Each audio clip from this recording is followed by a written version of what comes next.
the purpose of For Football Is Only, I mean, there's a few purposes, but one of the big purposes to give folks their flowers, especially the folks that are really doing real work in the community, doing work on development, etc. And it's important, we had a whole conversation earlier about like changing the narrative or presenting the narrative, the narrative we want to see, especially for me. I think it's important to allow folks to tell their story.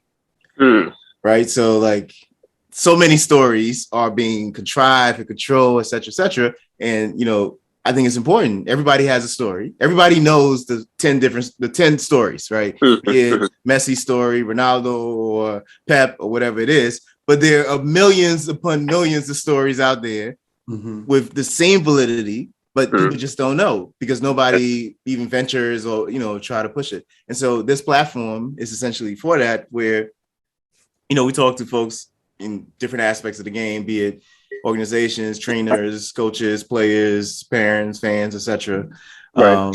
And use it as an opportunity to walk through their journey as it pertains to football, and let them tell the story, whatever message they want to get out there. We're and it's a blast. We're here to talk football, so we're gonna get into it and really talk the game. Okay. Any questions? Or okay. Yeah, well, I have a question. How do you guys why? I guess how did you guys start this, and why did you start it? Yeah. So the how and the why. The how is you mean For Football Is Only in particular? Yeah, For Football Is Only. The podcast. So again, going back to the story and the narrative telling. For me, when you come to any of our sessions, training sessions or whatever it is, the session will end and then we'll still be there 2 hours later, talking football and, all the different things, especially as it pertains to youth development in the area and things that's going on in the culture, right? And I always thought it was interesting because a big part of it is like the parents, the people who really is like talking to the choir. You know what I mean? Like the people who really need to hear this message do not get. And what I found was I used to serve, and I still do for the most part, like as the voice of all the coaches and the folks who are really passionate about development in the area. Because one, I was free. I mean, I'm free. I say. Like I think about things and I really say it. You know what I mean? Like okay. And I have conversations with anyone. And part of it is because, even when I had WISA, part of it was I'm not dependent on the income from coaching or, football to fund my lifestyle, whatever it is. Right. And so for a lot of coaches who are, in legacy organizations, etc. Yeah, they have things they want to say or even do, but they can't because the organization, if like you can say whatever you want, but the parent is going to go and tell the director of coaching, that's right, and the president, and then they're going to come back to you and say, and then if you continue, the parent is going to leave, and then next season you're not going to have a team, and then they're going to get rid of you. Right. So it actually has a direct impact in your pocket. So the incentives are perverse. Right. And so with me, these coaches and administrators and trainers, everybody will constantly come, and we having these conversations. And, I'm from the culture, like I'm from it. So like, we can talk, we're going to talk and talk all the different nuances about it. Right.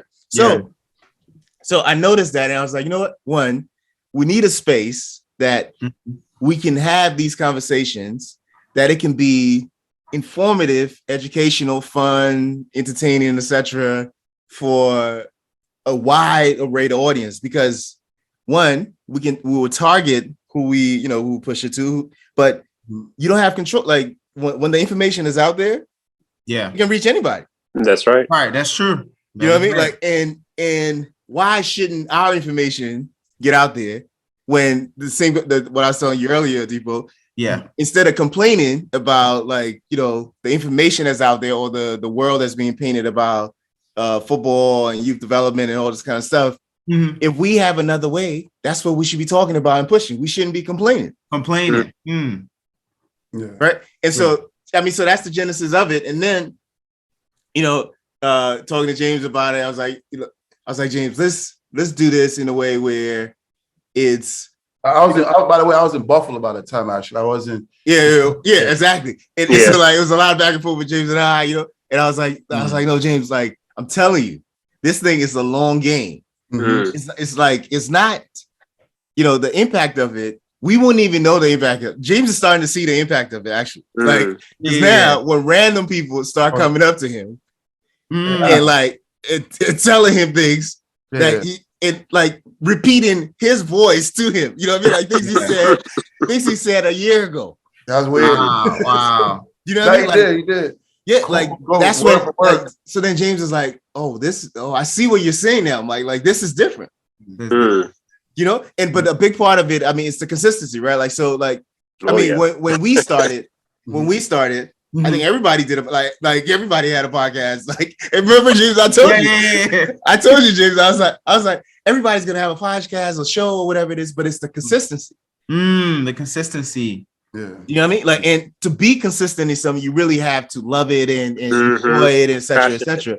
You have to be willing to do the work. Yeah. Because I mean, like, like sometimes I would reach out to like 30, 40 people. Crickets. Mm-hmm. The same thing I was telling you earlier, Dipo, about your people, like your people are not gonna post you because they're gonna post something else. Crickets. Sometimes on the day, go through this.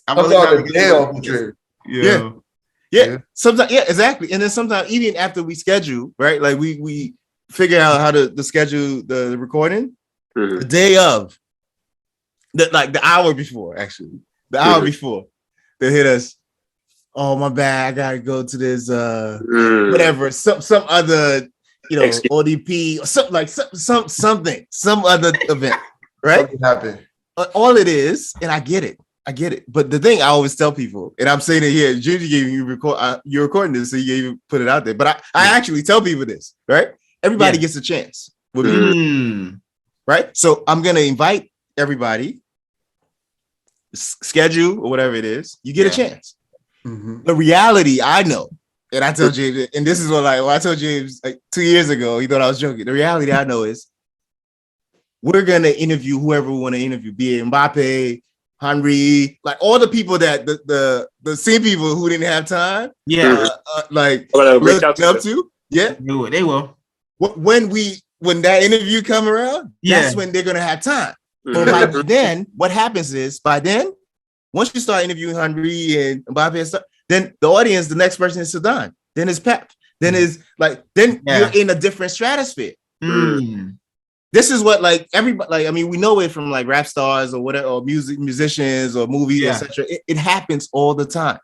It's level. And then people get frustrated and get mad, but it's the reality, right? So like when someone genuinely makes time for you out of respect, but it's fine. Look, if it's not a priority, just don't get mad later on. That's all I always tell James. I'm like, it's fine. You know what I mean? Like, just don't get mad later on when their priority now has changed, right? Because we literally wouldn't have the time to be able to interview because we were booked, and that's what has happened.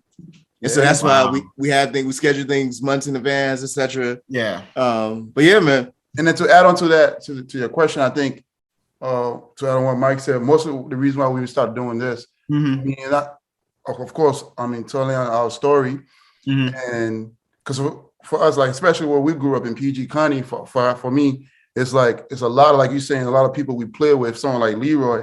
When I first played with Leroy, oh my God, oh my Jesus, right? So Leroy and I would play with Juventus. I don't know if you know. Oh yeah. Young, yo. Leroy, you guys put Juventus together. Yeah, that was my first game. It's only black guy with all this Hispanic. Dude, he was dogging people. That's a legend, that guy. I tell you, in the midfield. Really? Wow. SCA, like contact, back and forth. Wow. Oh my God. You think I'm nice? That guy is nice. Right? Really, Leroy? You will never talk about that guy's story, right? So the reason why we do this is so someone like Leroy can have a chance to tell his story. Someone like you, Mo, to tell your story. Yeah. The people like the people no one talking to. We did this so we can be we can get their voice out there. You know what I mean? So that's one of the reasons we did it. For that reason, also because the passion what we have in this game. We love this game, like you were saying. Yeah. No matter what, if I'm 99, I'm telling you guys, I'm gonna be on that field. No, really. Really. That's real. I'm out That's there. real. The passion would never die, you know. Mm-hmm. So that's the reason why we did it. Yeah, it's the passion. It's giving us so much though. When I think about it, like I said, you know, I'm just gonna go ahead and say it, man. Leroy, I don't know if I've told you this, but I used to look up to this man. Like, no, you did tell me that. You told me my freshman year. Whew, and I was like, who's this guy? Like, unbeatable. Like in defense, like you can't beat him. Yeah. He had composure. And honestly, the most thing that stood out for me wasn't necessarily his talent, but his humility. I don't know if you knew that. I don't know if you know that, James. And I'm gonna tell you that right now. Yo, you were so humble. I mean, you were so talented, and you knew you were talented, but you weren't arrogant about it. You were very humble to freshmen. When I first came to Bladensburg, when I was first playing, I mean, we were JV, but you didn't treat us like we were a piece of crap. You know, you always gave back to us. You always encouraged us. You're like, yeah, it's okay, man. Just keep working on your game. Keep doing this. And that's what stood out. And I appreciate you for that. And, you know, I've always looked up to you, and I'll keep saying it. And I've seen your growth, and I love what you're doing. Oh, yeah, definitely. In the community. I love the fact that you're giving back. It goes a long way. It goes a long way because I'm a testimony to that, because you give back to me and I'm giving back. And that goes a long way. And, you know, we appreciate you, Mike. I'm not too familiar with your work, but I could tell you come from a very, very stellar background as well. Yeah. And, that job boy there too. That's not job boy. I saw last and name. I appreciate what you guys are doing, man. And thank you, Mo. I appreciate that, man. No, for sure. Yeah, definitely. Man. Mike, I you know, real quick, just to touch before we start. When you reached out to us, you know, people reach out to us, right? And I'm like, you know what? As the executive director, our goal is to make sure whatever we do it with our whole heart. You know what I mean? We don't have all the time in the world, but we have to make time.